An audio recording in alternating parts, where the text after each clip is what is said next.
Next we get into obscenity, and obscenity over the course of history has changed. And again, we started seeing this in the 50s, and for the most part we don't see it much before the 50s, only because movies and production houses really kind of kept things under wraps, under what we call the Hays Code, where, you know, those are the things of you can never show two people in the bed and their foot always has to be on the floor, and, you know, married couples slept in two separate beds, those sorts of things. All those rules exist, again, if you want to see that history. It's a cool history. It's called the Hays Code. And it was really Hollywood censoring itself. And the reason that Hollywood wanted to censor itself was because they said, hey, as a private organization, we'd rather censor ourselves. And we'll see this with the MPA, the Motion Picture Association of America, still does it, right, with the rating system. And they'd rather do it themselves than have the government come in and create censorship boards. And for the most part, censorship boards actually did exist.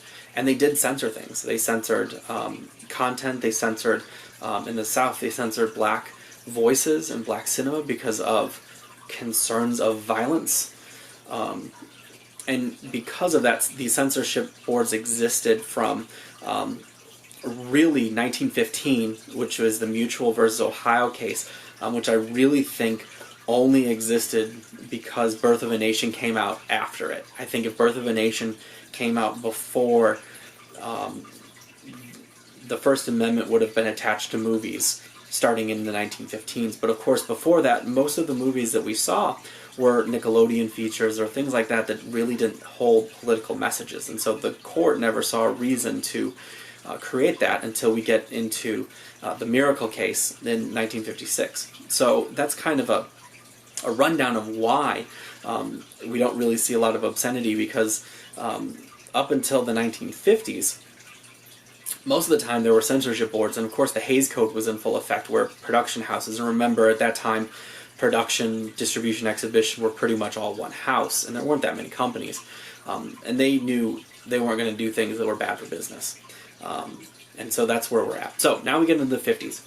In the 50s, we have Raw vs. the United States, which really looked at whether it lacks prurient interest, right, or lacks social value. And that was kind of the test, whether it kind of prurient, meaning sexually minded, right? That's kind of the idea of prurient. I guess the catchphrase that you can use is Austin Powers, do I make you horny, baby? Right? That is the kind of the idea of, if that is what it is, then that becomes prurient interest, okay? So prurient interest, lack of social value. Then we move on into the 1964, and this is where the court really says, and this is their definition, I know it when I see it. Well, again, the problem with this, of course, is that it's vague. How do you know it if the only people that can tell you it are the people sitting in Washington, D.C. on the Supreme Court?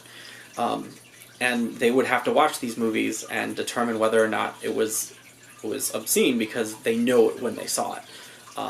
Again, a horrible test, because they were trying to figure out what it means to be obscene. We then get into the Fannie Hill case, and of course you see this is right on the heels of the Jacobel's case, because of it's such a bad test. And it becomes a three-part test to define obscenity, and that test kind of looks like the Miller test, so I'm not gonna give it here because you see the movement in the Miller test. The Miller test comes again from Miller versus California, which was a 1973 case. Miller essentially mailed out kind of, you know how you get those 20% coupons from Bed Bath & Beyond? Well, this is what this was, except it was to advertise illustrated books that were euphemistically called, as the court says, adult material. The books there that were advertised were Intercourse, Man-Woman, Sex Orgies Illustrated, and an Illustrated History of Pornography, and a film entitled Marital Intercourse.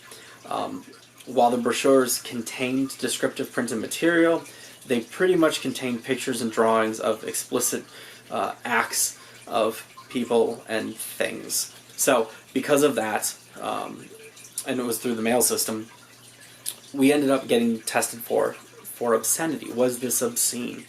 And the court pulled out this test First, whether the average person, so the average person, not somebody that is super liberal, not somebody that's super conservative in their views of sex and obscenity, but the average person applying contemporary community standards, so using standards within your community that are based in today, not in the 1950s, not in the 1830s, not in the 2010s, but today, find that work taken as a whole appealing to Purian interest. So again, we see Purian interest come back. But again, the important part is the work has to be taken as a whole. You can't just take 3 pages out of a 900-page book that has a sex scene in it and say, well, it's all about sex. Okay, well, great, 3 pages might have sex in them, but what would that be? 897 pages don't. So you have to take a work as a whole, and what does it describe and what is it about? The work has to depict or describe a patently offensive way sexually conduct defined by applicable state law. Again, it has to be patently offensive. Most people have to be offended by it, and it has to be listed in law, right? You can't just have, well, I don't like this, right? It has to. People have to know what it is that's going to be obscene. And then again, work taken as a whole, not as part. Again, understand, whole listed twice must be important. Lacks serious literary, artistic, political, or scientific value. It's important to understand that there are works that include things. Greek mythology is one of those things that includes things that we might find offensive. It includes incest, bestiality, all sorts of things. But it's cultural, right? It's artistic, right? Those things have to exist. You can't go and just put a censored sign on everything and tear everything out. And so as long as it is really looking at Purian interest and that it doesn't have any sort of political or scientific value, or if it doesn't have kind of a historical or artistic value, it's not going to be protected. So those are the 3 parts of the Miller test. If it kind of fails the Miller test, then the First Amendment doesn't protect it.